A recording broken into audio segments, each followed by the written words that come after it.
Bonsoir. Donc ce soir, nous allons parler des adolescents. Ces êtres un peu étrangers, parfois à notre sphère de compréhension, nous, parents, enseignants, éducateurs au sens large du terme. Nous sommes face à des jeunes qui souvent arborent un air triste, sont fermés et surtout n'ont pas envie de répondre à nos questions. Nous avons l'impression qu'ils ont encore tout à apprendre, alors qu'eux affirment leur certitude. Bonsoir. Pendant plusieurs mois, adolescence, que nous nommons crise, va être un perpétuel questionnement. Que faire? Que dire pour ne pas provoquer de conflit? Madame de Denon, psychiatre au CMP, c'est-à-dire au Centre médico-psychologique de Montargis, va nous apporter des éléments de compréhension et d'action. Elle va nous expliquer ce que nous pouvons dire, quel discours crédible nous pouvons tenir face à ces adolescents qui ont besoin de se faire, de se réaliser, de construire dans une société où déjà beaucoup de paramètres sont fixés. Comment nous accéder parfois à leur sphère de compréhension? Je vous laisse la parole. Merci, bonsoir à tous. Donc voilà, je suis docteur de Denon au CMP enfant, psychiatrie. Oui, vous n'avez pas beaucoup de choix ici à Montargis parce qu'on n'est que deux et donc mon collègue s'en va dès le 30 avril. Donc voilà, au niveau de pédopsie, c'est tout. Et donc voilà, je parle un peu de l'adolescent, mais je ne savais pas trop au niveau des thèmes, etc. Donc en fait, je vais plus parler du travail psychique qui se fait à l'adolescence et puis justement tout ce que ça génère au niveau angoisse, inquiétude, etc. Et bien sûr, comportement agi par l'adolescent. Donc déjà, finalement, donc, en fait, il faut savoir que l'adolescent, finalement, donc, ça veut dire donc, être en train de croître, en train de grandir. Et finalement, donc, l'adolescent, on en parle beaucoup là, depuis donc, la fin du XXe siècle, parce que finalement, donc, je ne pense pas que dans les années 50 ou dans les années 30, etc., donc, on parlait beaucoup des adolescents. Alors là, les adolescents, ils sont devenus très... espèce de fantasme comme ça, en plus, cette espèce de jeunisme où finalement, il faut tout le temps avoir l'air d'un adolescent, parce que finalement, donc, les femmes avec, on est toujours tenté à paraître plus jeune, d'avoir l'air ado finalement. Donc en fait, et c'est ça qui est le paradoxe, c'est à la fois finalement on les envie, on voudrait être à nouveau comme eux, et puis en même temps finalement ils font peur parce que c'est des bandes dans les rues, parce que finalement donc, ils peuvent tout casser, parce qu'on ne comprend rien, etc. Donc en fait finalement donc, l'adolescence c'est quand même avant tout déjà donc, une histoire de paradoxe entre finalement ce qu'on a envie d'être, de rester, et puis finalement donc, toute la potentialité de violence, d'incompréhension qu'il suscite. Et déjà finalement donc, l'adolescence aussi c'est... Enfin, avant, donc, dans toutes les sociétés antérieures, finalement, donc, il y avait donc, des rites et des rituels de passage, finalement, donc, pour l'adolescence. Et finalement, donc, en fait, ce passage, il était très souvent codifié et limité dans le temps. C'est-à-dire que finalement, donc, en fait, on retrouvait donc, un moment de séparation donc, du milieu familial. Enfin, on décrit ça en Afrique, en Inde, etc. Enfin, sûrement en France aussi. Où, finalement, donc, on se sépare finalement donc, de ses parents. Et finalement, donc, on va dans un autre endroit. Et dans cet autre endroit, finalement, donc, on y va souvent aussi avec un groupe de pairs, donc de personnes finalement donc, de notre âge. Et finalement, donc, là, il va y avoir justement donc, une expérience à faire, souvent quelque chose qui peut être dangereux, une espèce de mise à l'épreuve, comme ça. Et finalement, donc, après donc, ce passage, cette prise de risque qui est souvent unique, on en ressort et finalement, donc, en fait, on devient adulte. Donc souvent, il y avait un côté, un moment, une conduite, un rituel, et après finalement donc, on était quelqu'un qui était adulte. Et finalement donc aussi tous ces rituels donc ils avaient véritablement donc, une fonction, et finalement donc ils définissaient aussi une place de chacun.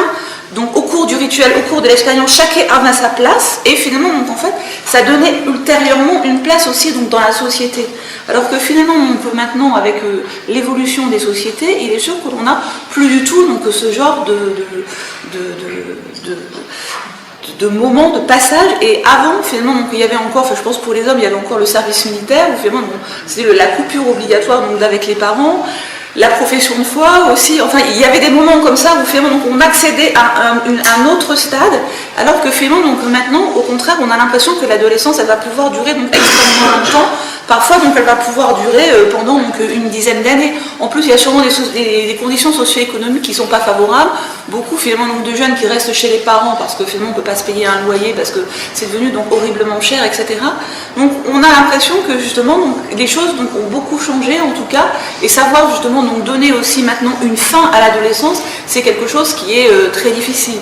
Il y a des gens, parce qu'on sait que le début de l'adolescence c'est bien sûr la puberté, mais la fin de l'adolescence c'est quand? Alors bon, je crois qu'il y a plein d'hypothèses sur ça.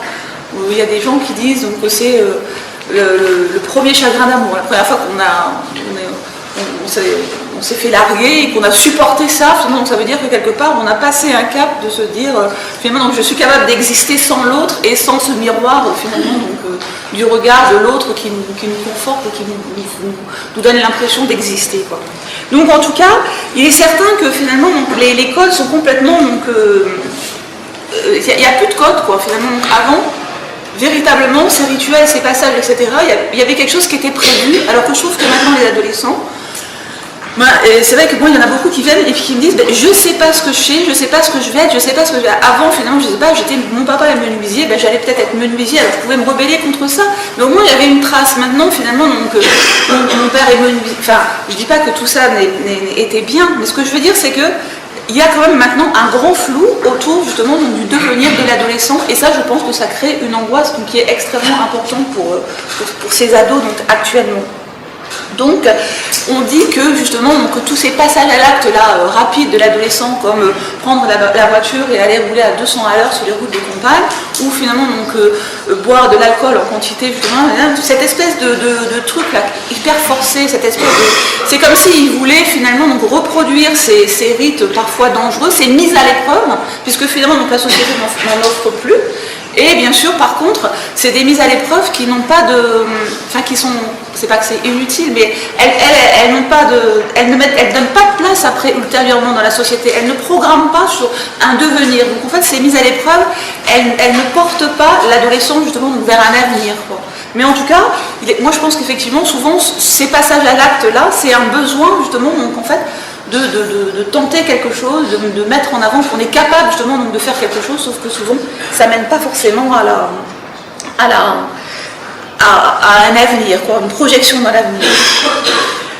Donc en tout cas finalement donc en fait cette adolescence c'est véritablement donc un entre-deux, mais c'est pas justement donc juste la juxtaposition finalement donc de l'état d'enfant à l'état d'adulte. Il y a véritablement finalement donc un état propre à l'adolescence. Et finalement, donc en fait, qui est donc marqué par la puberté, et bien sûr, finalement, donc par de profondes transformations qui sont à la fois biologiques, psychologiques et sociales. Et finalement, donc c'est l'état finalement donc, où on va devenir sujet, on va devenir soi, on va se construire une identité. Donc le début est donc moyen, donc chez les filles c'est 10-12 ans. Les garçons, donc 11-13 ans, et véritablement, il y a une transformation qui est à la fois physique et sexuelle, bien sûr. Il y a justement, donc en fait, des pressions donc, qui sont nouvelles autour justement donc, de l'individu, avec justement donc, souvent la question centrale aussi donc, de la normalité, de savoir justement est-ce que je suis dans la norme, est-ce que je suis normale, est-ce que je vais correspondre à ce que l'on demande de moi. Et finalement, donc, beaucoup de phénomènes justement donc, associés, avec beaucoup de préoccupations donc, autour de l'image du corps, et beaucoup de préoccupations aussi autour de la différence des sexes. Moi je sais qu'aussi je vois beaucoup d'ados dans cette histoire de sexualité, homosexualité, hétérosexualité, etc. Donc beaucoup aussi souvent de perturbations, parce que une espèce d'attirance comme ça, et finalement donc, qui peut des fois être vécue de façon très menaçante et très dangereuse. Donc préoccupation autour de son image, de cette différence des sexes. Et puis finalement, donc, à ce moment-là de l'adolescence, on redéfinit la relation donc, que l'on a finalement donc, avec les autres, et on sort du système finalement donc, relationnel de l'enfance, où finalement donc, on est tout le temps donc, dans l'oscillation entre être un enfant et être grand, quoi. Donc il y a véritablement le mode de relation aux autres qui change. Après, donc, quand on grandit, quand l'adolescent devient donc un petit peu plus âgé, donc il va falloir finalement donc, qu'il s'intègre donc, dans un schéma personnel, à la fois finalement donc, en rapport avec sa famille et aussi donc, avec la société. Donc beaucoup justement donc, d'enjeux autour finalement donc de l'affirmation, donc de se trouver une place, de se trouver finalement donc un nouveau rôle en tant que sujet à part entière. Alors que finalement, donc bien sûr, encore ado, il y a beaucoup de tensions entre le désir d'indépendance et toujours, malgré tout, une dépendance donc, à ses parents. Donc c'est véritablement donc, un âge de paradoxe, avec finalement donc, en fait, parfois donc, une différence aussi entre la maturité physique, ils ont l'air très grands, etc. Et par contre une maturité psycho-affective, où des fois donc, les profs peuvent nous dire mais c'est des bébés, ils sont tout petits, ou etc. Donc ce contraste finalement donc, entre une apparence et finalement donc, une maturité psycho-affective. Il y a aussi donc, dans l'adolescence ce sentiment d'invulnérabilité donc, qui est véritablement de toute puissance, et en face on nous dit ils manquent complètement de confiance en eux, donc finalement donc, ils veulent paraître tout savoir comme disait donc, Madame Levivier, puis en même temps donc, on voit véritablement qu'ils manquent de confiance en eux. Donc il y a aussi dans l'adolescence le besoin de satisfaction immédiate, bon bah ça c'est aussi l'enfance, hein, le besoin finalement donc, du tout de suite, et sans rien faire c'est encore mieux. Donc satisfaction justement donc immédiate, alors que finalement donc par exemple donc l'école nous dit il faut savoir différer, il faut savoir apprendre ça parce que bon, bah, bien sûr là ça t'intéresse pas, mais tu verras dans 10 ans ça sera très important pour toi parce que finalement donc tu comprendras pourquoi on t'apprend ça. Donc finalement donc il y a véritablement beaucoup de paradoxes donc, au moment de cette adolescence. On dit que l'adolescente, donc, elle finirait vers l'âge de 17 ans, 21 ans, etc., avec généralement donc, une identité sexuelle qui est justement donc, cette fois-ci construite, identifiée, et puis finalement donc, en fait, une identité d'adulte avec finalement donc, peut-être une certaine indépendance matérielle si on a réussi à faire des études qui nous ont donné un petit peu d'argent, et enfin pouvoir sortir du cocon familial. Donc finalement, c'est bien sûr donc, une période de changement. Et comme tout changement, il y a un risque, et le risque évidemment, donc, ça fait toujours très très peur. Donc c'est là justement donc, des paradoxes, comme je le disais tout à l'heure. Finalement, donc, c'est la période finalement donc, au cours de laquelle finalement le travail psychique de l'adolescence, c'est finalement donc, de devenir un sujet, puisque finalement pendant l'enfance, finalement donc, on est plutôt un objet, on est l'objet de ses parents.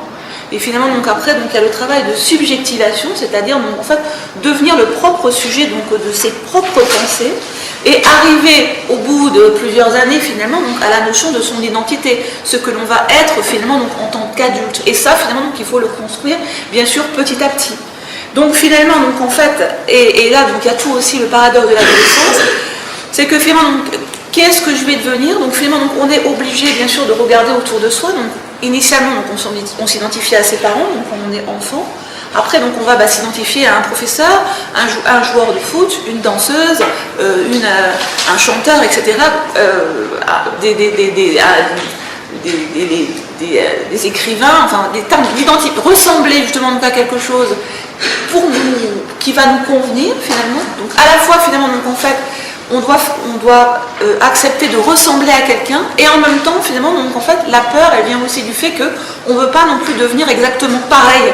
Donc finalement donc on s'oppose aussi, on a des mouvements comme ça paradoxaux où finalement donc, on va pouvoir aussi s'opposer à tous ces objets d'identification en se disant bah, ils vont complètement m'envahir et moi je ne suis pas moi, je suis la copie conforme de mon meilleur copain, ou je suis la copie conforme de je ne sais pas qui, enfin je ne sais pas quoi auquel aussi on identifie. Donc à la fois, et ça je pense que c'est tout l'être humain aussi, on a toujours besoin des autres finalement parce que tout seul on n'est rien.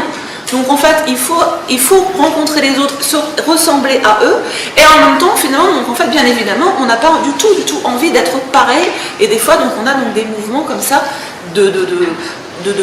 d'agressivité ou de collage qui peuvent se succéder finalement donc l'un à l'autre. Donc finalement, toujours finalement donc le conflit, ressemblance, différence. Et finalement, donc, et ça sous-tend en grande partie aussi donc, tous les rapports conflictuels que les adolescents peuvent avoir avec leurs parents. Puisque bien évidemment, donc, il faut sortir de l'identification parentale. Donc, d'une part, donc, il y a ce travail psychique, et puis donc, d'un autre côté, finalement, donc, il y a aussi donc, le corps finalement, donc, de l'adolescent, bien sûr, justement, donc, qui change. La puberté donc, définit l'entrée dans l'adolescence, et finalement, donc, c'est une période qui peut être aussi, justement, donc, d'un grand désarroi, provoquer finalement donc, une grande souffrance, parce que finalement, donc, en fait, ces modifications corporelles, elles peuvent parfois créer un grand écart par rapport à la norme. des ados trop grands, des ados par exemple en surpoids, des ados qui peuvent se penser en surpoids ou qu'on peut dire comme ça. Enfin, il y a quand même une norme qui est parfois justement extrêmement contraignante et on peut avoir aussi l'impression que notre corps nous échappe parce que finalement donc, on ne contrôle pas donc, ce développement. Donc finalement, donc, en fait, on a un corps qui nous échappe alors que justement donc, on est beaucoup, surtout au début de l'adolescence, dans une norme qui est souvent relativement très stricte. Quand on les voit quand même au collège, je trouve qu'ils se ressemblent quand même beaucoup tous dans leur façon de s'habiller, dans leur façon d'être, etc. Individuellement, bien sûr que non, mais n'empêche que finalement, des fois, c'est compliqué d'être différent. Donc alors, et ce corps-là, finalement, il change malgré moi. Et finalement, donc, même si de plus en plus maintenant les ados sont prévenus, informés, machin, etc., ça peut quand même rester donc une surprise.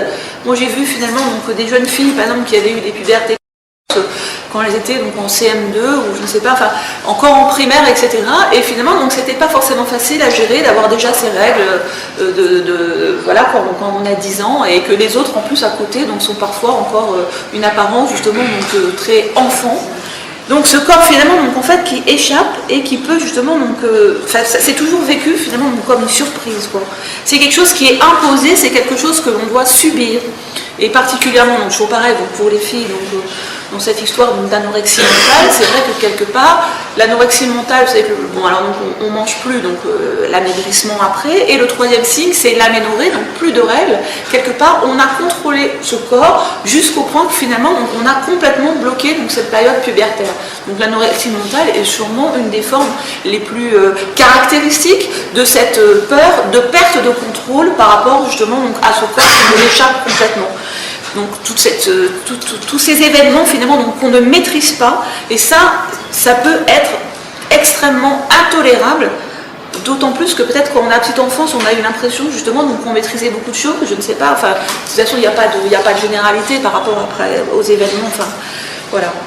Donc la transformation donc, pubertaire il va y avoir donc la nécessité de continuer à se sentir soi-même dans ce corps qui change.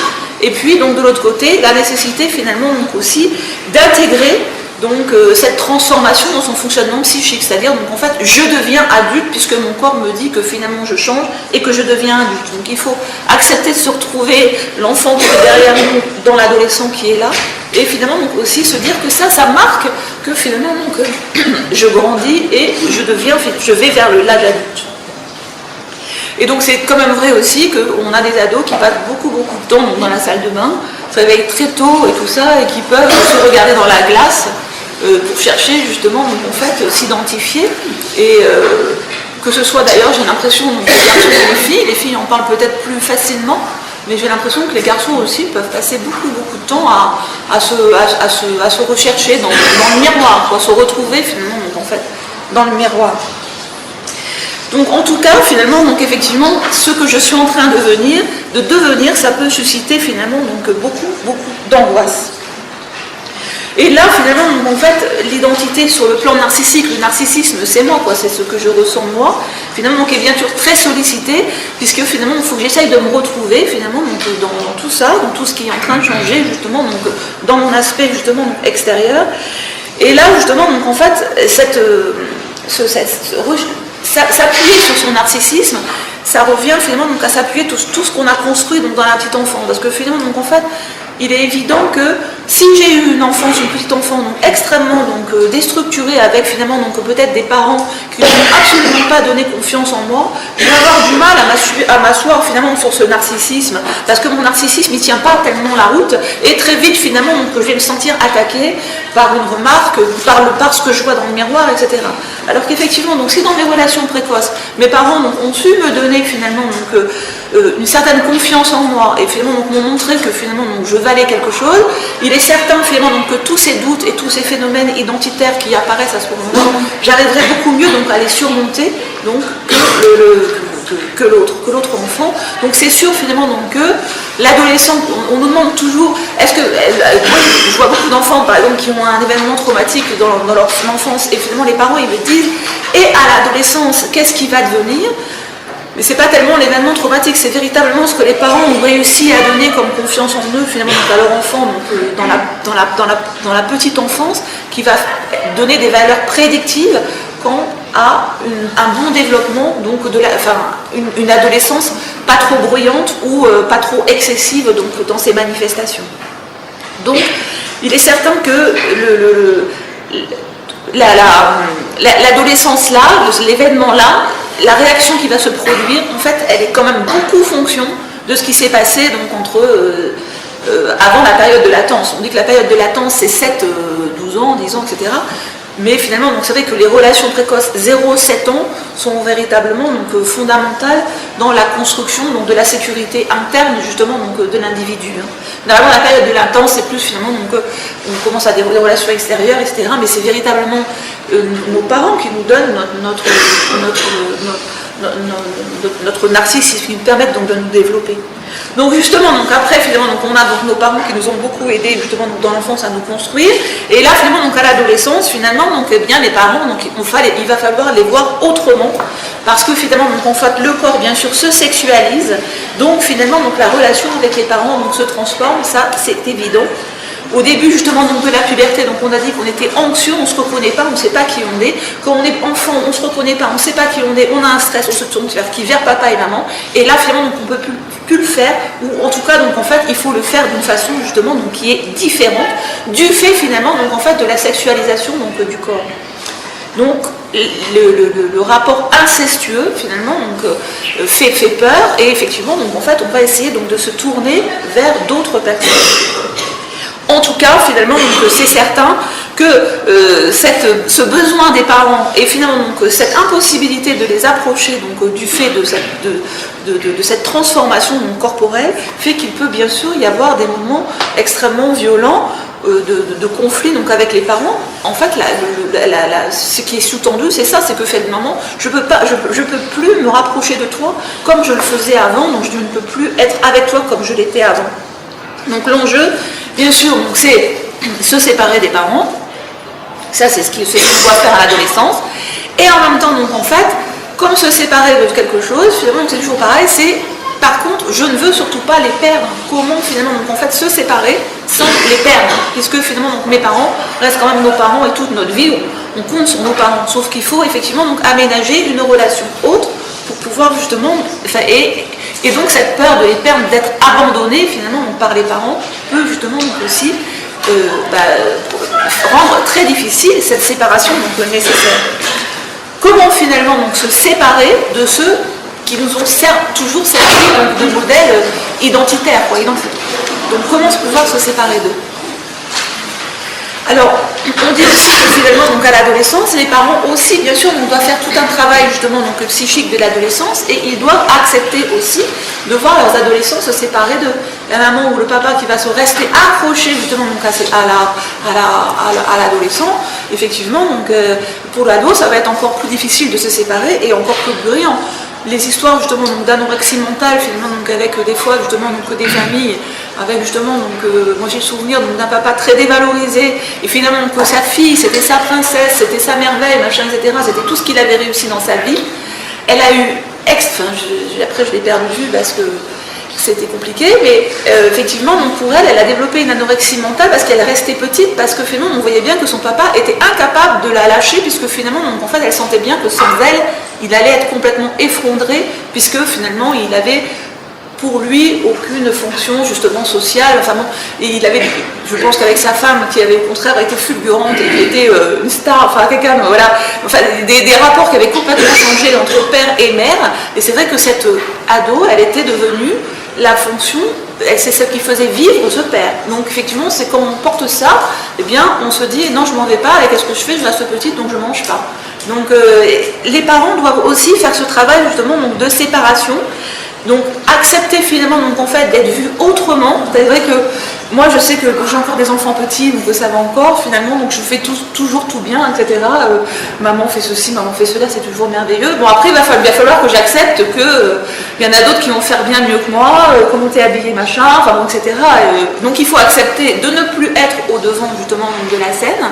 Et puis il faut accepter aussi qu'ils vont avoir d'autres objets d'amour que nous, et qui seront sûrement donc, des objets d'amour bien plus passionnels que finalement donc, la relation qu'ils ont avec nous. Donc c'est sûr que nous, en tant que parents, on doit aussi les laisser nous quitter, quoi, quelque part. Donc, dans toute adolescence, il faut justement donc désidéaliser donc ses parents. Winnicott, qui était donc un pédiatre psychanalyste anglais, qui a beaucoup travaillé sur les relations précoces avec le bébé, donc entre la mère, etc. Donc, on fait souvent des rapprochements d'ailleurs entre le bébé donc, et l'adolescent. Il disait que finalement, donc, de toute façon, il y avait donc au moment de l'adolescence donc le meurtre symbolique de ses parents. Il faut tuer donc ses parents quelque part, symboliquement. Pour ça, sûrement que des fois il y a des excès. C'est ça. Et donc tout ça, bien sûr, donc fluctuation donc, d'humeur, bien sûr, donc très très importante. Et finalement, donc, des périodes où les conflits pourront effectivement donc, être majeurs entre parents donc, et enfants. Surtout finalement donc aussi si cette distance finalement donc renvoie à la notion de perte. Quand on est très dépendant justement donc, comme ça de ses parents, qu'il faut se séparer, et donc on se dit bah voilà je vais les perdre, c'est l'idée finalement donc, que des fois ces ados-là, ils vont pouvoir peut-être se tourner plus que d'autres vers tout ce qui est addiction, parce que finalement ils vont recréer une dépendance, puisque finalement la dépendance elle ne peut plus être avec les parents et que c'était un lien de dépendance très fort et qu'on vit avec ce lien de dépendance, ben finalement donc on va chercher ce lien de dépendance sur autre chose, ben sûrement justement donc effectivement les addictions dont on peut parler. Alors je ne dis pas que fumer un joint on est tout de suite addict, hein, mais je parle des ados finalement donc, qui se mettent dans des conduites addictives répétées, sûrement justement donc parce que ce lien de dépendance est véritablement important pour eux et ils ne peuvent pas tellement faire autrement. Ça renvoie là une fois de plus donc aux relations précoces où finalement dans la relation à l'autre quelque chose justement donc, de l'ordre de la dépendance. Alors ensuite donc les adolescents finalement donc, ont bien sûr donc, aussi donc, un espace social. Ils se séparent justement donc bien sûr donc, de les parents, ils se retrouvent justement donc, dans la rue et finalement donc bien sûr donc, ils mettent en place des relations donc, qui leur sont personnelles et finalement donc, qui vont essayer, pour essayer une fois de plus de quitter la famille, on essaie de trouver des relations justement donc, autres. Et ça c'est sûrement important aussi donc pour les parents d'offrir ça finalement donc, à leur enfant, justement donc, dans cette fameuse période de latence, de l'inscrire à un club de foot, de danse, de gym, de je sais pas quoi, etc., tout ce qu'on veut, ou finalement donc, avant la période de l'adolescence où on se sent mal dans sa peau, mal dans son corps, mal dans tout ça, on a établi finalement donc, dans la plus tranquille période de latence des relations relativement fortes, sécurisantes avec des enfants de leur âge, parce que finalement donc, quand ils vont grandir, finalement, donc, ils vont pouvoir s'appuyer sur ces relations un peu plus anciennes, parce que des fois donc, les relations au collège, je t'aime, je te déteste, machin, etc., alors que des fois les relations donc, avec des copains qui de cette période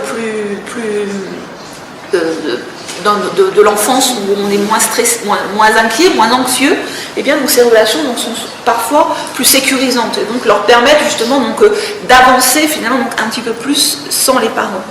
Donc souvent finalement donc bien sûr ces pairs, P-A-I-R-S, permettent justement donc, de nous détacher donc, de ces objets oedipiens donc, que sont justement donc, les parents. Et finalement, donc, en fait, ils nous donnent justement donc, des rôles sociaux. Ils nous font faire justement donc, des expériences. Parce que moi, je trouve que tous les ados que je vois qui vont mal, ils ou elles me disent toujours c'est le vide, le fait de n'être rien. Le fait d'être, voilà, je ne suis plus rien, je ne suis rien, je n'ai pas de rôle, j'ai pas de fonction, j'ai pas de travail, je gagne pas d'argent, on n'est rien. Alors que moi, effectivement, donc, tous les matins, j'ai presque trop de choses à mettre sur mon dos. Mais quelque part, ça nous tient, nous, adultes. Alors que finalement, donc, eux, ils sont dans ce vide. Alors finalement, ces rôles, ces liens sociaux, justement, donc, leur permettent justement donc, de trouver quand même une place dans cette société qu'ils sont en train de créer. Donc finalement, donc, voilà. Donc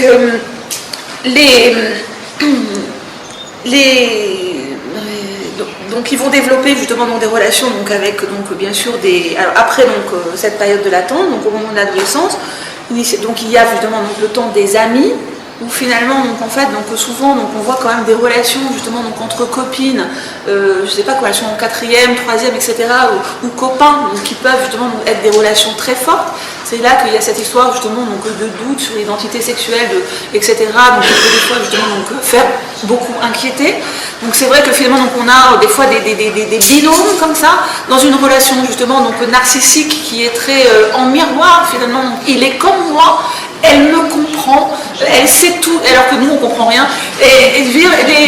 Donc cette espèce de collage, et puis après, donc, il y a la première relation amoureuse, où là c'est sûrement justement donc, différent, parce que finalement donc, c'est peut-être moins donc, en miroir, puisque là donc quand même dans la première relation amoureuse, on considère l'autre et finalement donc, en fait on cherche à ce qui est du désir de l'autre, de satisfaire finalement donc en fait le désir de l'autre, alors que la relation de copine c'est peut-être plus ensemble, on est ensemble, on est collés ensemble vers le même désir, alors que dans la relation amoureuse sûrement on cherche à, donc justement tu fais aussi de la différence des sexes sûrement etc, à faire plaisir à l'autre, l'altérité, hein, le côté finalement l'autre existe et qu'est-ce que je peux faire pour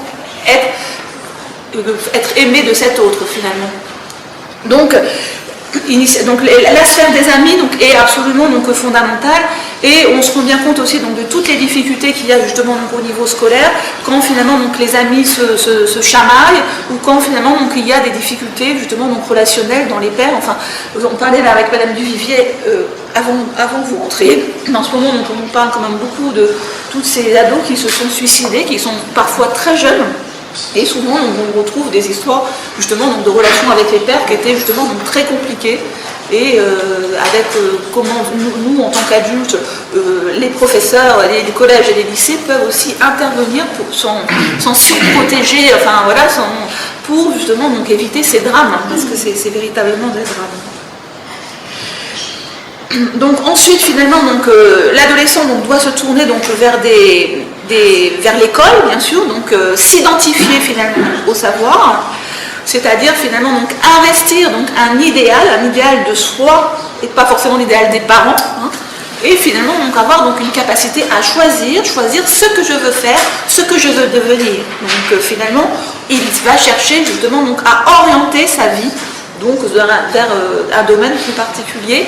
Là encore, finalement, donc c'est des fois très compliqué parce que finalement, donc, que faire, quoi faire, surtout dans une société actuelle où finalement donc, on ne parle que de chômage, que de difficultés en tout genre, etc. Donc j'imagine que c'est relativement compliqué de se dire finalement donc, qu'est-ce que je vais faire, qu'est-ce que je vais devenir. En tout cas, finalement, donc effectivement, il doit justement donc se diriger vers ce qui va le prendre comme place en tant que sujet.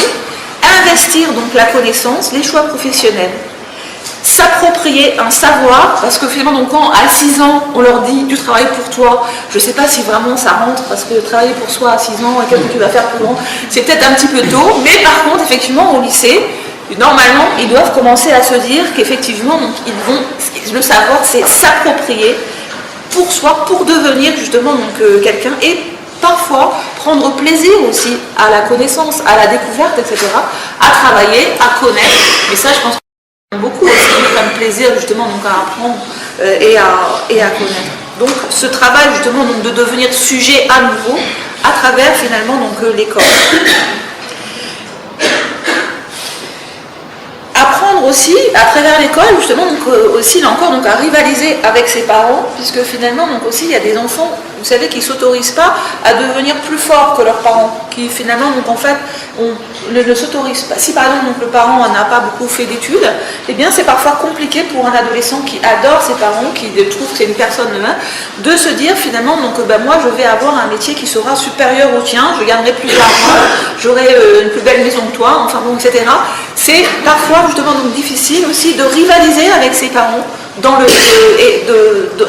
ce domaine justement de la compétence finalement donc professionnelle, et aussi que les parents là encore donc, acceptent que leurs enfants soient plus forts qu'eux, ce qui est des fois, moi je me souviens toujours que un jeune des parents étaient séparés, ça fait longtemps de ça, et finalement donc, il vivait plutôt chez sa mère, il avait vu son père, et son père donc en fait il était qu'est-ce qu'il m'avait dit, moi je suis un SDF et j'en ferai un SDF de toute façon, je veux dire, donc l'identité c'était ça, c'est mon fils, il sera comme moi quoi. Donc finalement, donc effectivement, quand on a ce genre de père ou de mère, hein, c'est difficile justement donc parfois d'aller justement donc au-dessus. Donc ensuite donc les ados bien sûr donc s'intéressent aussi à tout ce qui est créatif.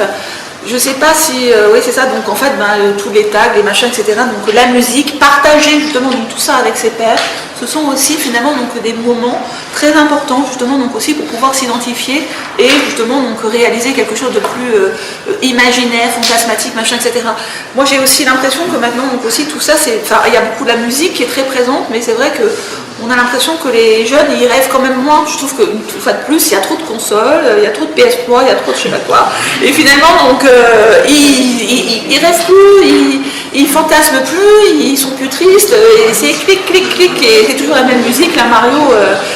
Et c'est vrai qu'il n'y a plus alors que peut-être qu'effectivement, donc, avant, ces moments de solitude, de créativité, de quelque chose où on cherchait à s'intéresser, où ce n'était pas tout de suite à disposition, pouvait sûrement justement donc, aider aussi à se construire quoi, dans ce que l'on est. Donc après, donc, je parle un petit peu donc, justement donc, de cette menace addictive chez l'adolescent, parce que finalement donc, ça vous fait tous peur. Donc on dit que finalement donc, en France, il y a une consommation, enfin, on consomme plus de hashish, etc. finalement donc, que de cigarettes chez les adolescents. Enfin, moi, j'avais fait un DU, donc comment elle s'appelle, Marie Choquet, je crois, qui fait beaucoup de staff donc, sur justement donc, les comportements donc, des adolescents, et qui disait, donc moi j'ai fait le DU en 2005, 2006, que déjà finalement donc à l'époque il y avait plus de consommation donc de hashish que de cigarettes. Alors ça se voit pas. C'est pareil, enfin je sais pas, donc en fait si je suis hashish et là c'est que aux portes à toutes les. Enfin moi il y en a combien qui me disent mais ça je le trouve où je veux, puis il y en a d'autres, ah ben je sais pas, ils savent même pas que ça existe. Donc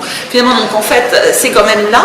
Et finalement donc c'est vrai que je pense que c'est quand même très présent et très très banalisé. Après bon, voilà, chacun. Enfin je crois que c'est toujours une discussion un petit peu. C'est pas tellement le fait de consommer, c'est pourquoi finalement donc en fait on se met à consommer.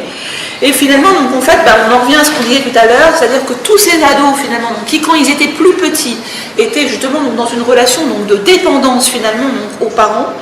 Quand finalement donc, l'adolescence nécessite justement donc, en fait, de se séparer justement donc, de ses parents, comme il y a tellement peur, la peur de cet effondrement, donc, de cette perte, il pourrait justement donc, y avoir des conduites, enfin c'est là que les conduites addictives seront sûrement donc, les plus importantes et surtout donc, plus difficiles à guérir, enfin que ça deviendra plus problématique, ça deviendra un trouble, que ça ne sera pas juste une consommation justement.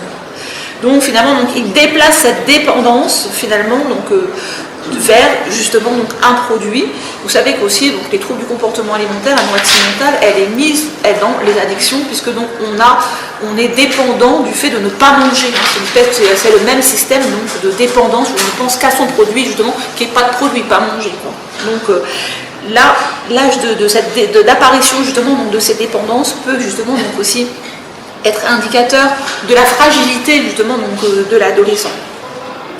Donc aussi finalement donc, il y a toutes ces recherches justement donc, de limites, de la répétition justement donc, de toutes ces conduites parfois justement donc, à risque qui justement donc, aussi inquiètent beaucoup donc, et sûrement nécessaire. Enfin, je veux dire, c'est sûr qu'il faut sûrement tenter quelque chose, mais après, donc, c'est effectivement la répétition et finalement donc, ce besoin.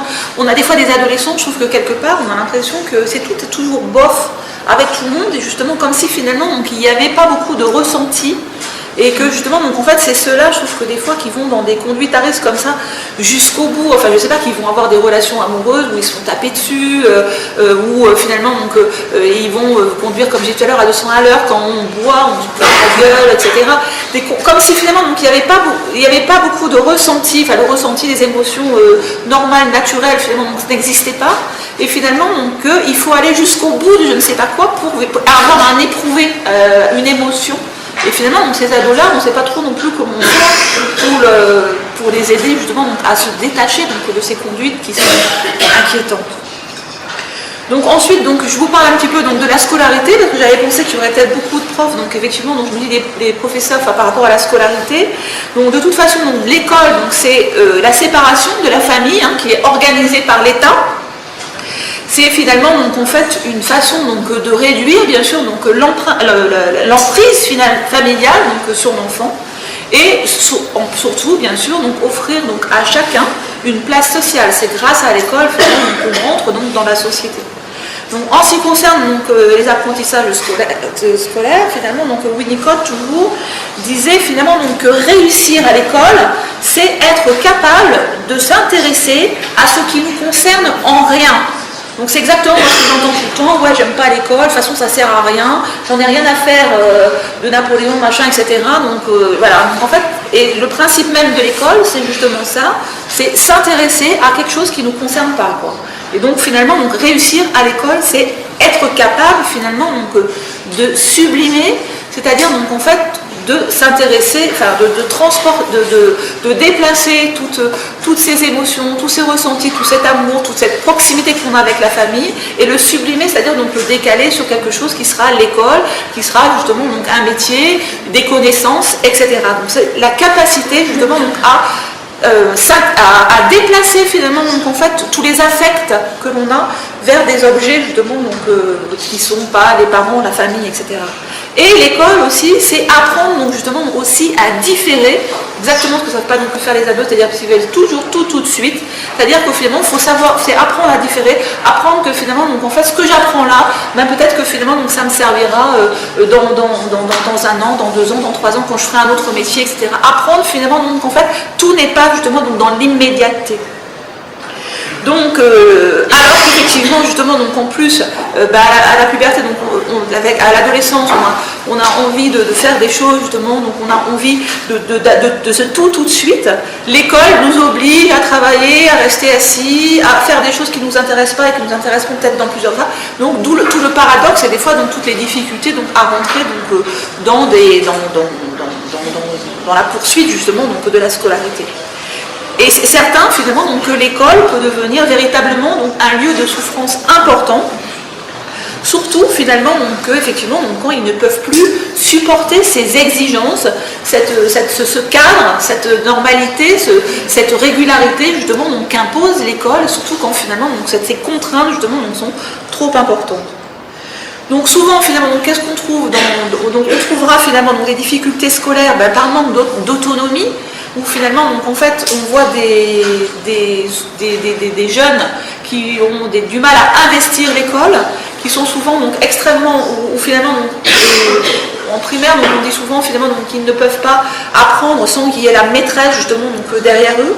Et finalement, quand ils arrivent au collège, les professeurs sont toujours interpellés par ces jeunes qu'ils voient justement avoir des capacités, des compétences, des potentiels, etc., mais qu'ils foirent systématiquement toutes les évaluations, etc.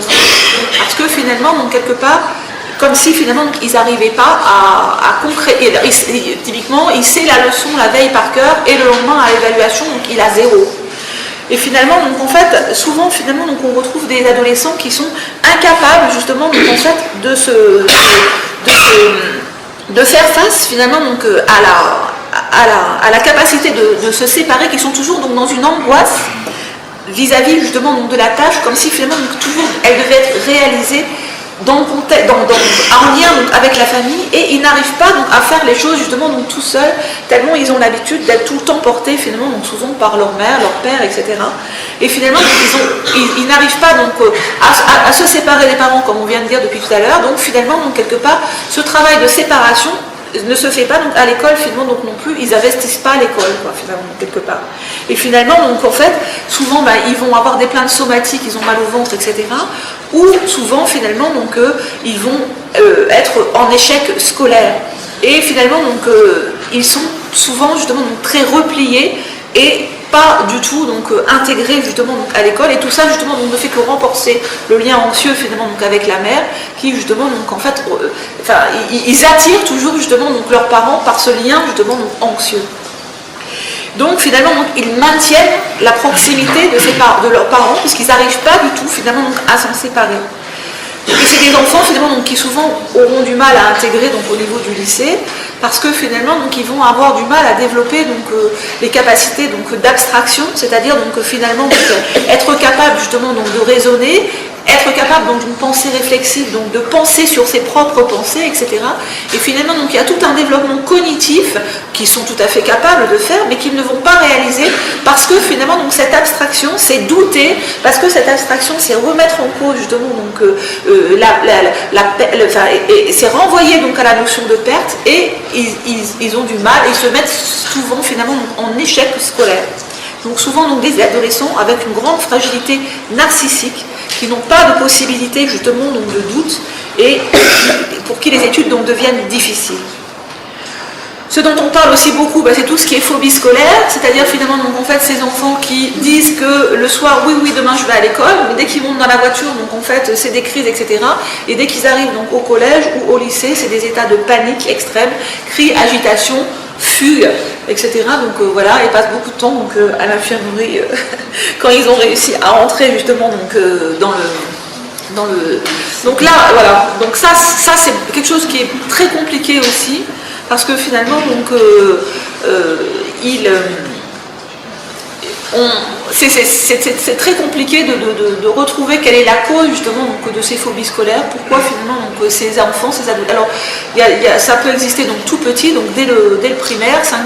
Après finalement donc, à l'entrée donc, au collège, et puis aussi finalement donc, à l'entrée donc, au lycée, cette incapacité finalement donc, à faire face donc, au groupe, et finalement donc, souvent ils disent on se moque de moi, on me pousse, je ne trouve pas ma place, je ressemble à personne, etc. Donc ils sont souvent justement extrêmement dévalorisés.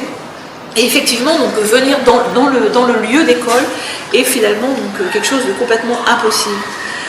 Alors on recherche toujours quelque chose de familial dans la phobie scolaire, dans le sens où finalement, donc, des fois, moi j'ai vu quelquefois, après il n'y a jamais de généralité en psychiatrie, ça qui est bien, c'est jamais la même chose, mais en même temps donc des fois c'est ça qui est pas bien, parce que des fois on a du mal à comprendre, mais c'est vrai que des fois on trouve dans la phobie scolaire tout ce qui est dépression maternelle ou paternelle, hein, et finalement donc l'idée que finalement donc en fait si je m'en vais, est-ce que maman va se suicider, je sais pas, enfin je schématise, mais voilà, ou soit finalement donc une maman qui avait une maladie très mal identifiée, et finalement donc, qui pouvait tomber des escaliers, des machins, donc qui avait un mari qui était pas beaucoup là, et effectivement donc en fait cette jeune elle faisait tout pour rester à la maison, finalement donc pour rester auprès de sa mère, pour être sûre que finalement donc quand elle n'était pas là, sa mère n'allait pas avoir un accident, etc. Et finalement donc elle décrivait la maman disait mais non, mais pas du tout, de toute façon j'ai une alerte chez moi, de toute façon donc, mon mari est quand même toujours à proximité, enfin il vous présentait toujours que finalement donc, en fait c'était absolument pas ça, mais on ne pouvait pas s'empêcher de voir que finalement donc, cette ado était très très inquiète pour ce qui pouvait se passer. Voilà. Ça c'est sûrement vrai aussi quand finalement quand il y a une pathologie justement donc, du côté des parents. Bon, après il y a des fois où on retrouve pas ça du tout, hein. Bon, après, des fois, c'est vrai que les phobies scolaires, les enfants précoces, sûrement aussi, des fois, c'est compliqué. Ils ont sauté une classe, ils sont des fois tout petits, etc.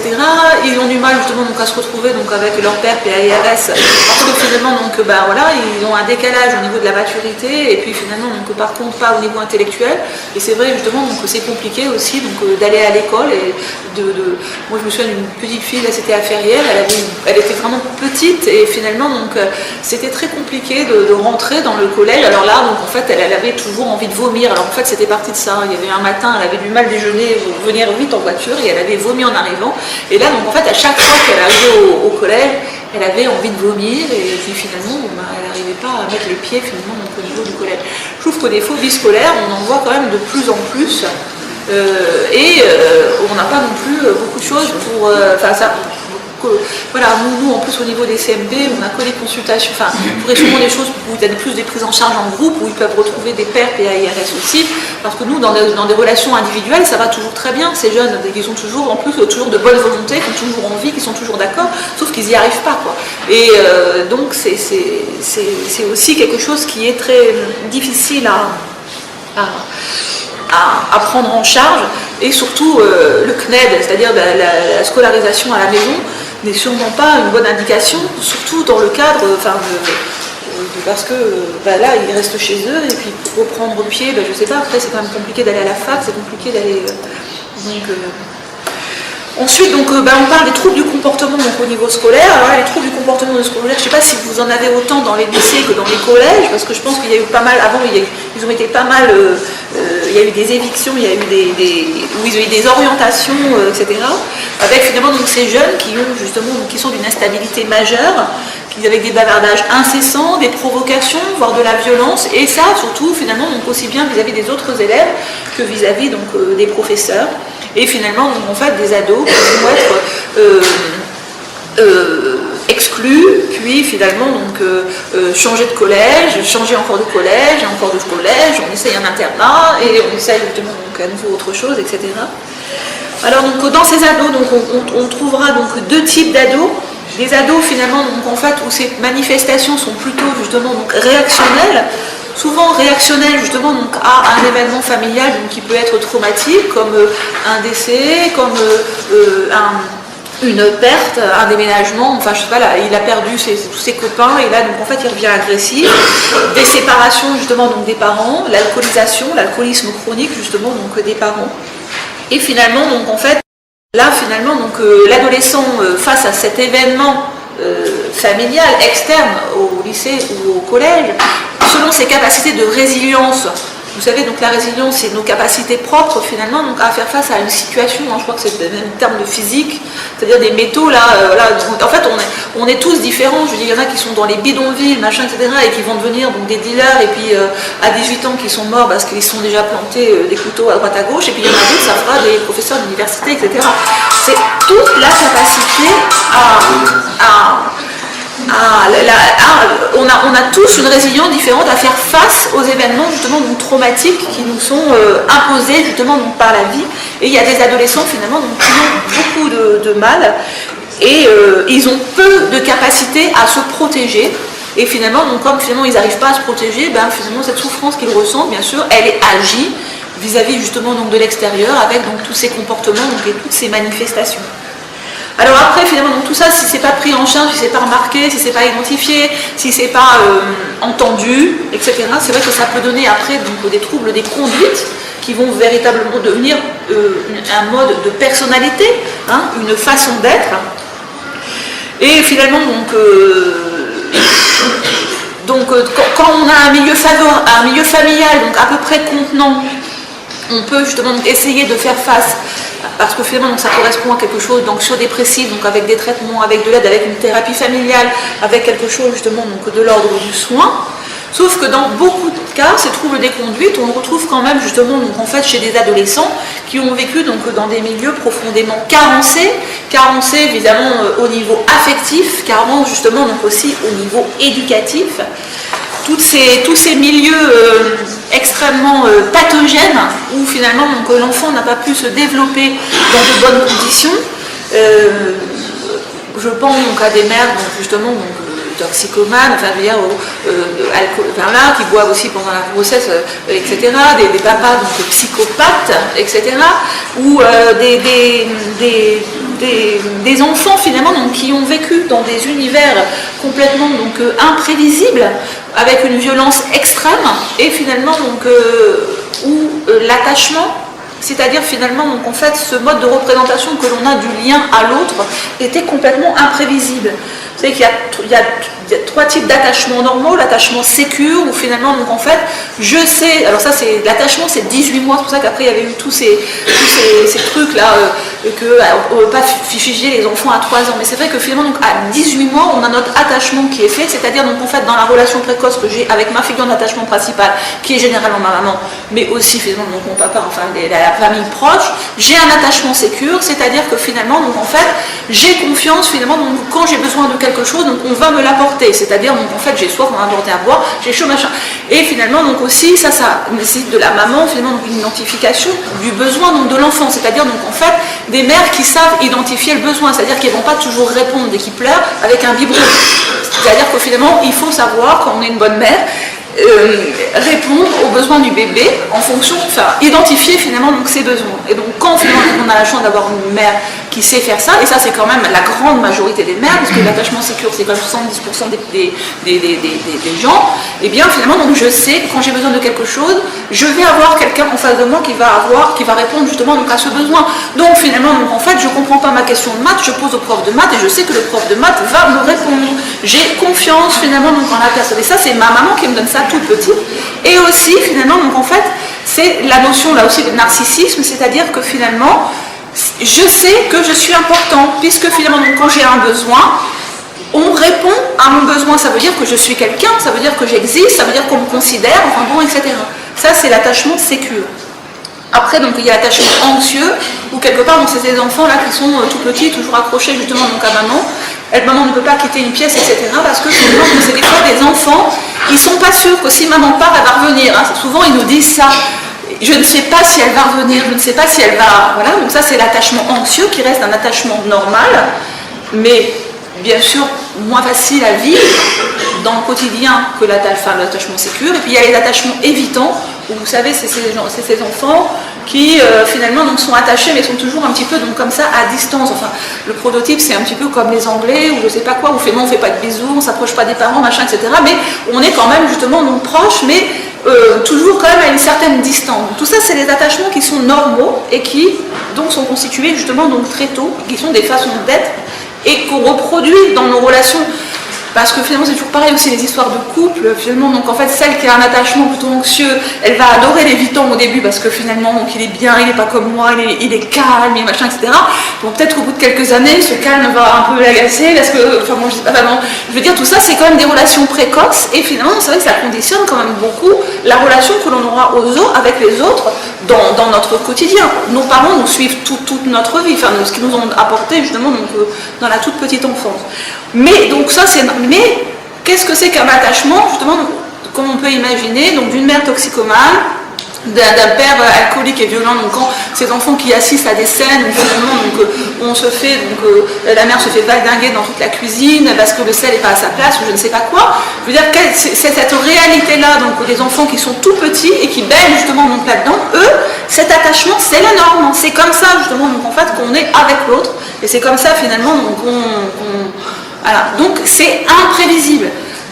Alors, c'est aussi le principe, ça c'est toujours la même chose aussi, que finalement, donc, quelque part, quand justement il y a ces attachements imprévisibles, c'est l'histoire des enfants battus qui provoquent la tape, la claque, hein, parce que finalement, au moins je sais qu'elle va tomber là parce que j'ai provoqué ça, et pas je suis là en attendant que la claque elle tombe. Je sais pas pourquoi je dis ça, mais je veux dire, il y a vraiment des attachements qui sont complètement pathologiques et qu'on voit véritablement.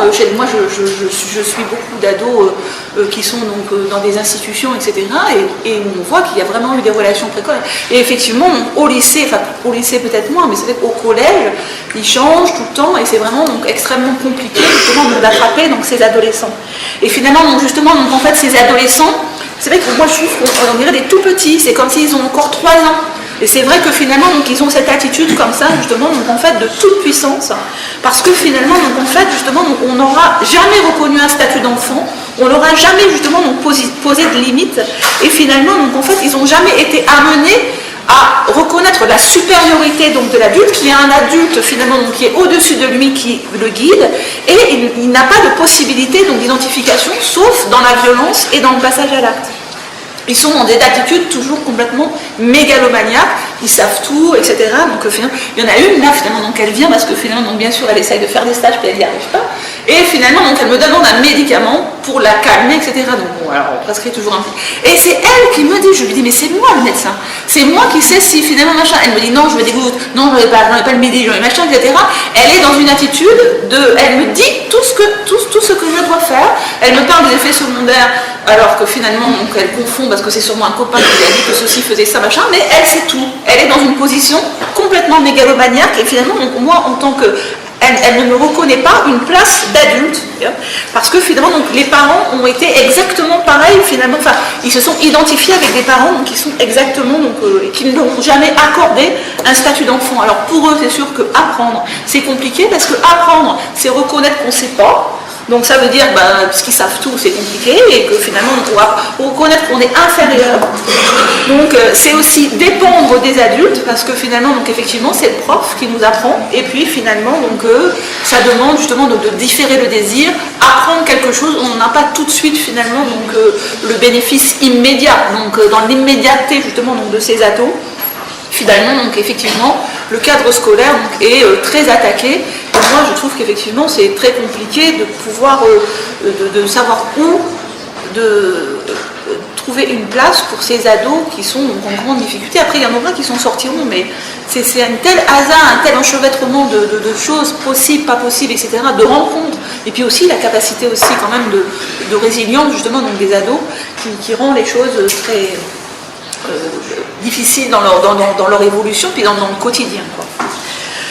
Donc voilà, après il y avait encore quelques petites choses sur la consommation de produits, parce que finalement donc, on en avait parlé donc, une fois, mais je ne sais pas si c'est la consommation de produits, c'est sûr, comme on disait précédemment, donc, la notion justement donc, de dépendance, elle sera justement donc, surtout importante quand justement donc, on a une importante angoisse de perte vis-à-vis justement donc, de ses parents.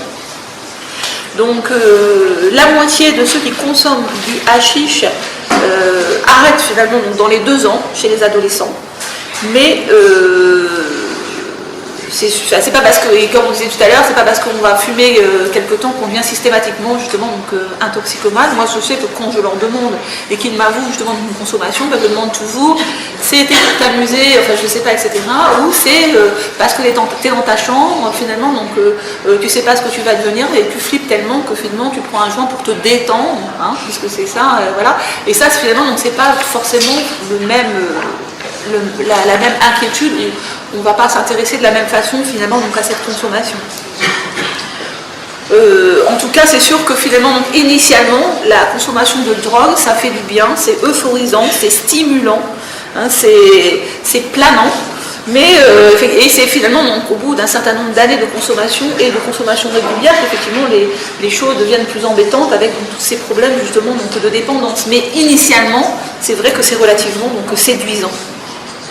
Donc faire une expérience, s'approprier un vécu, voilà, donc être avec ses amis et voilà. Donc problème de comportement, alors voilà, ces consommations régulières de produits posent question quand finalement c'est associé à des troubles de comportement, à des plaintes somatiques, à des troubles de l'humeur. Voilà, donc voilà, c'est tout ce que j'avais préparé sur l'adolescence. Mais après, bon, moi, je me rends compte que finalement, je n'ai pas beaucoup parlé de la dépression, alors que je pense que la dépression des adolescents aussi, c'est quelque chose qui est très, très, très, très, très fréquent. On dit que la dépressivité sur l'adolescent, donc en fait, c'est 40 à 50% justement donc, des adolescents, alors que la dépression vraie, ce serait quand même justement donc, 5 à 10% des adolescents, donc c'est quand même énorme. Et c'est toute la difficulté aussi en consultation de faire la différence entre une dépressivité, la dépressivité normale, parce que finalement, donc, en fait, comme on vient de dire, donc l'adolescence, c'est faire le deuil, hein, le deuil de son enfance, le deuil de ses parents, le deuil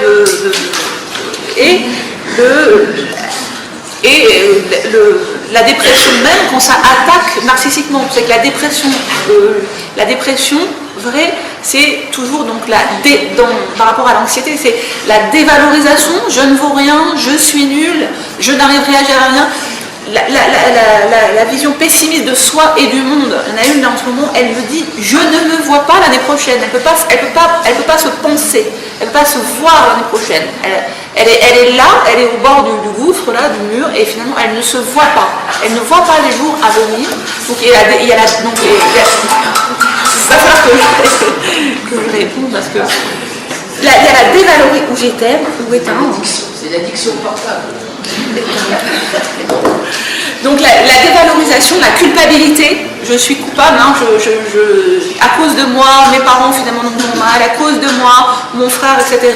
Et finalement donc la notion justement de dévalorisation, de culpabilité. Et les idées suicidaires, les ruminations suicidaires sont quand même justement donc aussi des motifs de consultation très fréquents. Alors après, donc en fait, ils vous disent toujours, le suicide c'est toujours pareil finalement, donc en fait pareil, la mort, donc en fait c'est à peu près 7 ans. On sait que finalement on meurt un jour. Bon, après finalement, donc moi combien d'ados j'ai vu en pédiatrie, c'était éteint. En pédiatrie qui dit je voulais me suicider pour voir qui viendra à mon enterrement. Hein. Je veux dire, en fait, donc on voit bien qu'ils ne savent pas ce que c'est que la mort, parce que finalement ils vont voir qui est là. Mais finalement, donc n'empêche que c'est de dire est-ce qu'il y a quelqu'un qui s'intéresse à moi et est-ce qu'il y aura des personnes qui vont justement donc venir. Et donc moi je me dis les ados là qui se tuent là à 12 ans, je ne sais pas si vraiment ils savent vraiment ce que c'est, ce qui se passe. N'empêche qu'effectivement ce qui fait peur c'est le passage à l'acte, là c'est le raptus suicidaire, où finalement donc, en fait tout d'un coup à un moment donné il y a ce passage à l'acte et hop on met la corde autour de la branche et on se pend. Je ne sais pas, et ça fait toujours peur, et comment maîtriser justement donc ça. Sûrement en expliquant aussi à quel point, parce que je me dis, ils ne savent pas ce que c'est, ils ne se rendent pas compte à quel, parce que des fois c'est des histoires qui sont enfin, c'est des histoires, par exemple, donc effectivement, donc, c'est des déceptions amoureuses, par exemple, à 12 ans, et finalement, donc, par exemple, donc, se suicider pour ça, bon, après c'est vrai que souvent on retrouve une histoire peut-être avec des séparations des parents, effectivement extrêmement douloureuses, où il peut y avoir eu des tentatives de suicide justement donc chez les parents aussi. Mais finalement, donc en fait, quelque part, on peut peut-être penser que c'est une façon de penser de sortir de la crise, puisque finalement, donc, il y a eu des événements comme ça. Mais en tout cas, finalement, donc effectivement, faire la différence entre la dépression et la dépressivité, c'est très compliqué. Et puis donc maintenant, dans la dépression, quand on a vraiment identifié, alors nous au CMP, on n'a que de la consulte, on n'a pas du tout d'hôpital de jour, voilà. Donc on n'a que des psychologues, moi, et c'est tout. On n'a pas de groupe ado, on n'a rien de tout ça, sur ce qui serait vraiment intéressant de raconter, mais tout ça c'est des questions de budget, d'intérêt, de machin, etc. Mais je veux dire,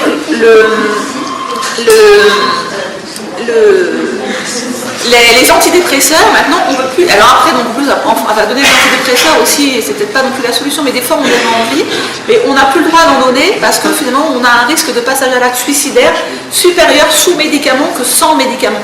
C'est-à-dire que finalement, quand il commence à prendre le médicament, il y a une levée de l'inhibition motrice là, qui caractérise la dépression, et au cours d'un moment de flip, il peut avoir un passage suicidaire, de se jeter par la fenêtre, de ceci, de cela, un espèce de raptus là qui est plus fréquent. Donc on ne peut pas les donner sans hospitalisation. Donc comme on n'a pas de lieu d'hospitalisation, on en donne très peu, donc on essaye. Voilà, c'est pour ça qu'aussi c'est très important pour nous de pouvoir travailler avec les lycées, avec les collèges, les infirmières, etc., les assistantes sociales, de façon justement à non mais je vais répondre après parce que je suis sûre que ça m'inquiète. Voilà, je me dis c'est bizarre. Voilà. Donc la dépression c'est un phénomène qui est normal. Moi je me dis on va pas coller, c'est normal et il faut faire ce travail de deuil. Il faut avancer et il faut faire le deuil de cette enfance, etc. Hein. Le deuil de je suis un enfant merveilleux, mes parents m'adorent, etc. J'ai une belle vie parce que finalement tout va bien, etc. Et tout d'un coup là je suis tout seul, je ne peux pas leur demander de continuer parce que c'est moi qui dois faire. Et qu'est-ce que je vais être capable de construire? Est-ce que je vais être capable d'être aussi bien qu'avec eux? Est-ce que je vais être capable de me faire aussi bien que eux ils me veulent? Enfin bon, il y a des tas de questions. C'est sûr que donc ce travail de dépression de l'adolescence est important il est 8 et pour les parents, je me dis, c'est ça, quand adresser chez le psy, quand, voilà, c'est pour ça que des fois, c'est bien qu'il y ait des tiers, parce que finalement, je pense que les ados, ils vont, ils sollicitent quand même le collège, le lycée, etc. Et finalement, c'est souvent, c'est souvent les parents, ils disent, nous, on avait remarqué quelque chose, mais l'infirmière nous a dit que, etc. Ou un professeur nous a dit que, voilà, donc finalement, ça permet justement d'adresser et peut-être d'aller voir quelqu'un d'autre. Après, donc les adolescents, quand ils sont là, c'est compliqué aussi pour eux parce qu'ils vont au CMP, ils sont fous. Hein. Donc voilà, alors il faut déjà expliquer que non, t'es pas forcément, voilà, et c'est compliqué aussi de venir voir donc le psy parce que je suis tarée. Et Connotation négative. comment Ça a toujours une connotation. ça a toujours une connotation négative. Voilà. Pardon? Oui, oui, bien sûr. Moi, je me demande une adolescente qui a 14 ans qui commence à vouloir justement avoir des addictions. Enfin, je ne sais pas qu'elle est addict, mais Ouais. elle commence à boire du bière, à boire de l'alcool, je ne sais pas, puis elle est plus jeune. Ouais. Quel comportement dois-je avoir finalement Quel comportement dois-je avoir? Est-ce que je dois la rester? C'est non. Enfin, c'est non. Parce que, Non. voilà, je veux dire, Voilà, de toute façon, il faut toujours négocier. Voilà, si vous êtes dans le nom complet, de toute façon, ça sera. Voilà. Après, il faut toujours négocier. Après, justement, donc, moi, je me dis, dans des cas comme ça, quand on est parent, je veux dire, on peut pas avoir un rôle neutre, quoi. Donc, effectivement, donc peut-être parler avec quelqu'un et puis après, justement, donc, on se rend compte, justement, donc effectivement, comme je disais, du pourquoi de ça. Parce que finalement, donc, après, l'attitude sera quand même différente. Et pourquoi Si par exemple l'adolescent ne le sait pas lui-même, Si l'adolescent ne le sait pas lui-même. Oui, c'est ça. Ouais, En fait. voilà. Donc, Mais enfin, où est-ce que je peux donner une réponse ou donner un élément qui fasse que oui, c'est ça. elle le fasse certainement un jour, mais pas avec cette idée de justement de dépendance. Mais oui, de toute façon, au début, c'est toujours ce qu'ils disent, que finalement, ils ne sont pas dépendants, j'arrête quand je veux. Après, Ou qu'ils se sentent justement, comme vous disiez, ouais. voilà, en disant. Moi, je pense que quand même, il faut poser des interdits. Et pas des interdits dans. Après, c'est vraiment. C'est pour ça qu'il n'y a jamais de réponse qui est. Faut vraiment connaître les gens parce qu'il y a jamais. Voilà, moi je me dis qu'effectivement les interdits, il faut quand même qu'ils soient posés. Après, effectivement, l'important c'est quand même de pouvoir garder un dialogue et qu'effectivement, voilà, ça ne soit pas tout fait à l'extérieur et comme ça vraiment on n'a plus rien à dire. Mais voilà, de toute façon, j'imagine que vous lui dites que vous n'êtes pas du tout d'accord avec ça, et puis voilà. Et c'est sûr que ça, il n'y a pas de réponse finalement donc toujours générale. Il faut toujours poser les interdits. Nous, en tant que parents, on peut faire non, ça se fait pas, je ne veux pas que tu fasses ça.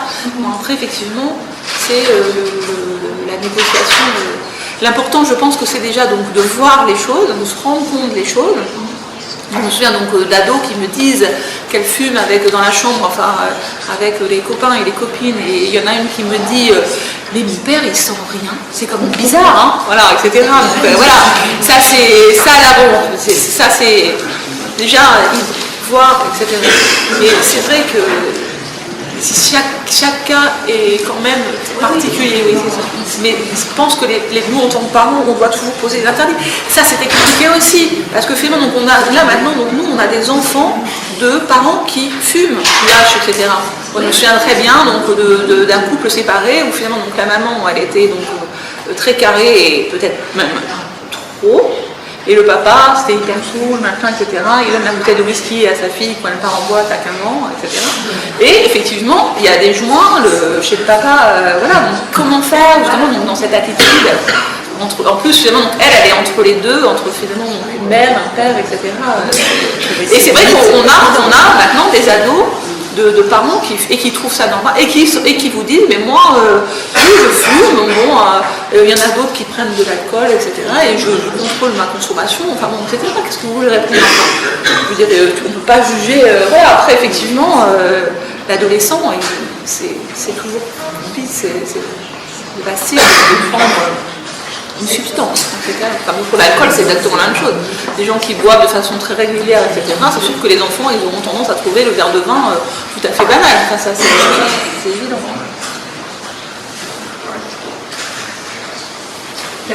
Tout à l'heure, vous disiez qu'ils étaient dans les extrêmes. Oui. Et je vais vous poser la question suivante.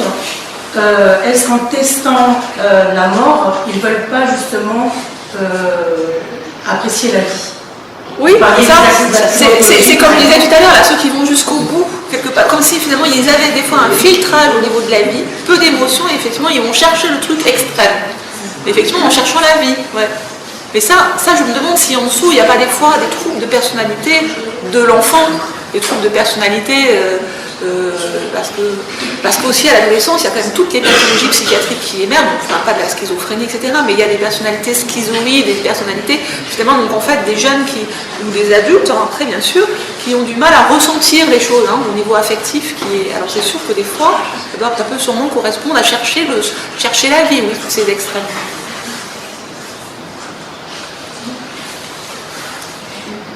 N'hésitez pas à poser toutes vos questions. Il y a des jeunes, il y a des adolescents, donc dans l'hémicycle. Sinon, vous n'avez pas de questions? Est-ce que l'anorexie mentale existe aussi chez les garçons? Oui. Et les réactions, elle existe, c'est 1% par rapport au nombre de filles. Mais par contre, donc, autant l'anorexie mentale, on ne trouve pas de structure psychopathologique particulière justement donc, chez la jeune fille. Elle est normale, mais elle est grosse alors qu'elle fait 32 kilos, mais elle est normale. Enfin, je veux dire, elle n'est pas ni hystérique, ni sensitive, voilà, elle est normale. Alors que souvent, l'anorexie mentale chez les garçons, on s'inquiète toujours justement donc d'un trouble psychiatrique plus oui, voilà, c'est ça. Voilà. Voilà, c'est vrai, c'est certains milieux, mais ça existe aussi chez le garçon. Donc voilà, elle est souvent d'origine plus psychiatrique, plus identifiée que chez la jeune fille, où effectivement elles sont parfaites, elles n'ont rien, elles sont à l'aise, elles sont machin, et elles mangent pas. Oui. Alors voilà, mes parents considèrent que je suis addict à l'ordinateur, même si c'est pas mon avis. Et en fait, j'aimerais savoir à quel moment on peut penser qu'on est addict à une chose, pas à quelque chose. Disons, l'addiction, c'est toujours pareil, quoi. C'est le principe, comme toutes les addictions, où finalement, en fait, c'est sûrement la seule forme de plaisir, tu ne penses qu'à ça. Finalement, donc en fait, tu seras bien que quand tu seras devant ton ordinateur, et finalement, donc il n'y a que là que tu te plais. Moi, je vois des jeunes que je trouve addicts, voilà, parce que finalement, donc, ils n'ont plus de relations sociales. Ils sont là dans leur chambre, ils sont souvent justement donc, extrêmement terrorisés par l'environnement donc, extérieur, et finalement, donc en fait, c'est comme le principe de l'addiction, quoi. Je pense à ça et je suis dépendant de ça. Alors après, normalement, nous les psychiatres, on dit après 22h30, plus d'écran. Voilà,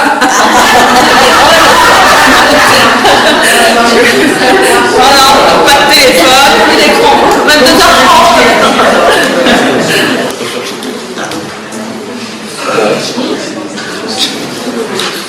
Moi j'en ai vu. Est-ce que l'adolescence peut être un moment heureux? Oui, voilà. Alors voilà. Oui. Je crois qu'il y a beaucoup plus d'adolescence qui se passe bien que de. Enfin, je ne sais plus exactement, mais finalement, donc, les adolescences qui se passent mal, c'est la proportion et voilà. Surprise est un moment. Voilà, tout à fait. Pas évident. Non, voilà, il y a toujours, voilà, mais en fait, en même temps, comme la vie, quoi. Je veux dire, tous les jours, on n'est pas tous les jours, voilà. J'aurais une petite question. Est-ce qu'on a des statistiques régionales? Est-ce qu'il n'y a pas une disparité régionale sur le pourcentage d'adolescents heureux et d'adolescents heureux? En clair, est-ce qu'il n'y a pas des régions où on a plus de chances sur des jeunes finalement d'avoir un glissement vers l'âge adulte qui se passera assez bien sans trop d'incidents, et d'autres régions où par contre c'est plus dur parce que les différents facteurs qui peuvent être aussi prosaïques que la taille du logement, que l'offre culturelle, que l'offre sportive. Le soleil. Alors, je préfère soleil. Non, mais c'est vrai. Mais ça, c'est sûr. De toute façon, donc, même au niveau des suicides, je veux dire, il y a beaucoup de suicides dans les pays du Nord que dans les pays du Sud. Enfin, je veux dire, mais c'est sûr qu'il y a forcément des conditions très pratiques et qui vont faire qu'effectivement, les gens vont se sentir moins bien. Par exemple, le record donc, de suicide, chez les jeunes, c'est le Japon, à cause justement donc, de la pression scolaire. Parce que finalement, en fait, je crois qu'au Japon, on est à l'école jusqu'à 23h tous les jours, voilà, effectivement, donc la pression scolaire. Donc c'est sûr qu'il y a des conditions de vie qui vont justifier qu'il y aura plus de suicide, enfin de dépression dans une région que dans une autre, ça c'est sûr. Et les enfants précoces par rapport justement à l'adolescence, est-ce qu'ils vont être précoces aussi dans l'adolescence? Les enfants précoces. Ah oui. Est-ce qu'ils vont être précoces? Aussi plus précoces dans les différentes phases de l'adolescence? Pas forcément. Moi, j'ai pas remarqué dans ceux que je peux suivre de différence. Non, pas forcément. Je trouve que ces enfants-là, souvent, ils sont décalés. C'est toujours pareil. Enfin, ils sont décalés dans le sens où ils vont avoir, donc, en fait, peut-être une analyse, justement, donc l'investissement aussi pour l'école, enfin, bon, etc. Ils sont, mais par rapport enfin, c'est des fois plus compliqué, justement, dans l'histoire de la séparation avec des parents, parce que finalement, ils sont quand même des fois un petit peu en marge. Donc, effectivement, c'est difficile peut-être de rompre aussi avec les parents, parce que ils sont très, comme il y a beaucoup d'anxiété, effectivement, ils se rapprochent beaucoup de leurs parents aussi. Enfin, moi, ceux que j'ai connus, c'était pas au niveau de l'adolescence, c'était peut-être plus au niveau de vivre et de vivre ensemble, de trouver sa place, enfin, bon, etc. C'était ça qui était compliqué pour eux. Mais les manifestations d'opposition, tout ça, pas spécialement. Bon, eh bien, je crois que ce fut un sujet ô combien passionnant. Nous vous remercions.